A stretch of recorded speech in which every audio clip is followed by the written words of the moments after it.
So the Oklahoma Sooners got some shockingly good news ahead of the Temple game. It's actually news that I quite frankly did not expect to come this early. Maybe a lot of you guys as well did not expect it to come this early.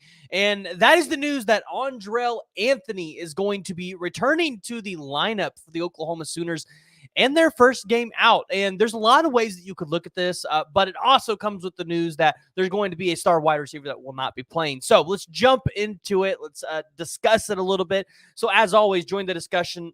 Jump in the comments below. Give me your thoughts. Let me know what you guys are thinking about Andrel Anthony returning to the lineup.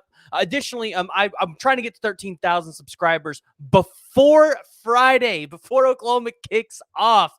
So we're like less than 100 subscribers away. So if you're one of the 70% that watches my videos and is not subscribed, just make sure you check the subscribe button. Really helps me out. Let you know you guys like this content. We got a lot of good stuff coming up, especially potentially a new side podcast that's going to be here on this channel coming up with some recruits. So stay tuned for that.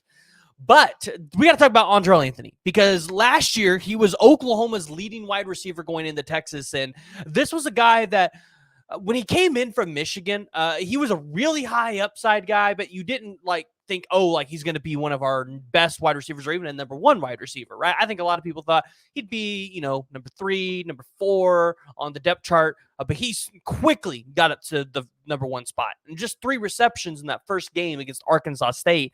He had 66 yards with an average of 22. His longest catch was 45 in that game. And so I look at Andrel Anthony coming back in the Temple game, and this shocked me a little bit because even if he was cleared to play in this game, I didn't expect the coaching staff to put him out there this quickly because coming off the injuries that he had last season, then the setback that he had this offseason, it just really felt like you were going to save him for probably the start of the SEC play, especially with how deep that wide receiver room is.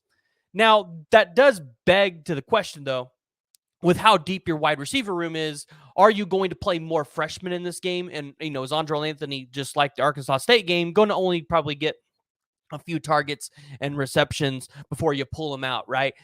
That's something that we're all going to have to watch and wonder about.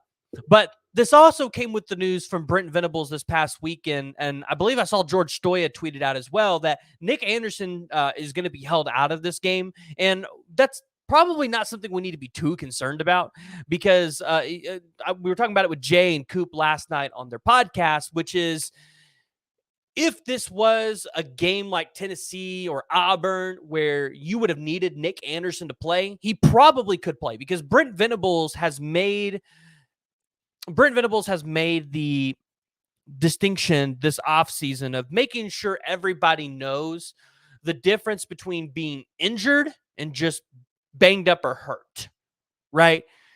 You can still hurt. You can be hurt and go out there and play. To be injured, a little bit different story. You can't go out there and play when you're injured. So Nic Anderson probably just banged up a little bit. Listen, fall camp, it's difficult. And if Nic Anderson gets to rest this game, maybe next game, I don't think you need Nic Anderson probably in these first 3 games. You shouldn't need Nic Anderson in these first 3 games, in my opinion. Temple is just an overall all-around bad team. Houston, is Houston going to be much better? I think they're one of the teams that's picked to be a bottom feeder in the Big 12. Tulane will probably be your best non-conference opponent, but outside of that, Oklahoma's offense, I feel like, is so dynamic. You have so many athletes, and that wide receiver room is so deep. I mean, if you look at some of the freshmen that have came in this past season, whether it's a Zion Ragens or a KJ Daniels or a Zion Kearney, Ivan Carrion, any of those guys, or you look at some of the guys you had last year, like a Jaquez Petaway or any of those dudes, like this wide receiver room for Oklahoma is so deep, and I think Oklahoma has a lot of different directions they could go, which is kind of what I'm going to be watching for. And we're going to talk about the Temple game later tonight at 9 p.m. So make sure you guys are tuning into that live. You guys can go ahead and find it over here on the page. But one of the things that I'm going to be watching for this weekend is what freshman wide receivers or redshirt freshman wide receivers actually stand out in this game, actually get a lot of run time. who is impressing Emmett Jones the most to see the most time on the field. I do believe you're going to see Deion Burks and the Brendan Thompsons quite a bit, but probably about midway through the second, even into the second half, you're probably not going to see them. So that means a guy like J.J. Hester, who's supposed to be potentially replacing the role of Jaden Gibson, you might see him a little bit more. You might see a Zion Kearney and a Jaquez Petaway or a Zion Ragens or somebody like that, which I think would be a lot of fun if you're an Oklahoma fan. You get to see a lot of the young guys, see what they're made of, and see what Emmett Jones has been cooking up and exactly why he goes out there and recruits these players. But for Andrel Anthony to be able to go out here in the first game and get some reps and get some runtime, this is good because some of these injuries, just like Andrel Anthony had, a lot of them are mental, right? It's getting over those injuries the first time and being able to come back with the right standpoint and the right mindset to be able to go out there and continue to dominate.